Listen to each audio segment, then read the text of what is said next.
علیہ وسلم اور سیدنا حضرت ابوبکر صدیق رضی اللہ تعالیٰ عنہ نے اپنی زندگی کے 3 دن اور 3 راتیں گزاری۔ یہ کب گزاری؟ یہ مشکل کب پیش آئی؟ میرے بھائیوں، اپنا گھر چھوڑ کر جانا آسان تھوڑی ہے، بہت مشکل ہے۔ آپ اللہ کے گھر کے لیے آ رہے تھے، تب بھی اتنے موٹے آنسو بہا رہے تھے۔ میری بات صحیح ہے نا بھائی؟ حاجی صاحبان، اپنا گھر چھوڑ کر جانا بہت مشکل ہے۔ یہ مشکل تب پیش آئی میرے بھائیوں، اسی شہر مکہ کو مقدس شہر کہا جاتا ہے، بلد الامین کہا جاتا ہے، تمام شہروں کا سردار ہے، تمام دنیا کے سینٹر میں یہ شہر ہے۔ یہ وہی شہر ہے کہ اس کی قسمیں اللہ پاک نے بھی کھائی۔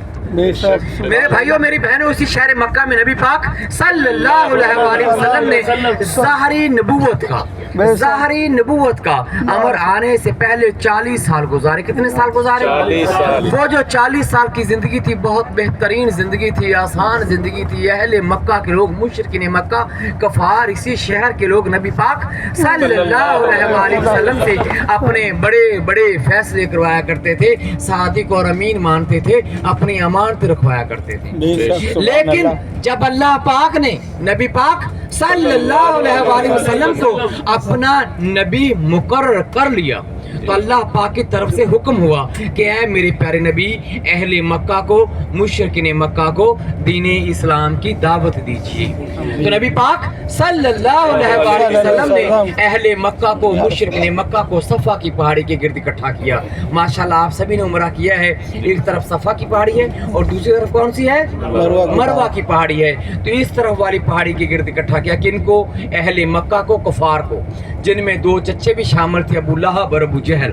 تو میرے نبی نے فرمایا کہ اے لوگو، اگر میں کہوں کہ اس پہاڑی کے پیچھے سے بہت بڑا لشکر نکلے گا اور آپ پر حملہ کر دے گا تو کیا آپ لوگ یقین کر لو گے؟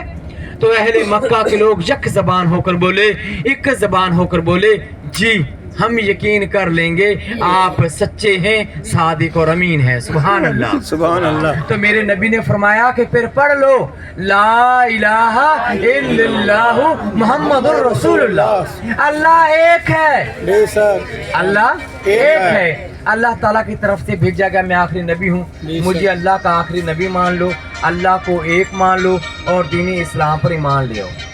حاجی صاحبان، جو لوگ ابھی کہہ رہے تھے کہ آپ سچے ہیں، صادق اور امین ہیں، نعوذ باللہ، وہی لوگ نبی پاک صلی اللہ علیہ وآلہ وسلم کے جان کے دشمن بن گئے۔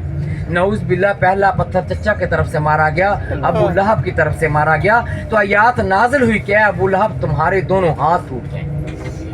میرے بزرگوں، اب ان لوگوں نے سوچا محمد کا کیا کیا جائے؟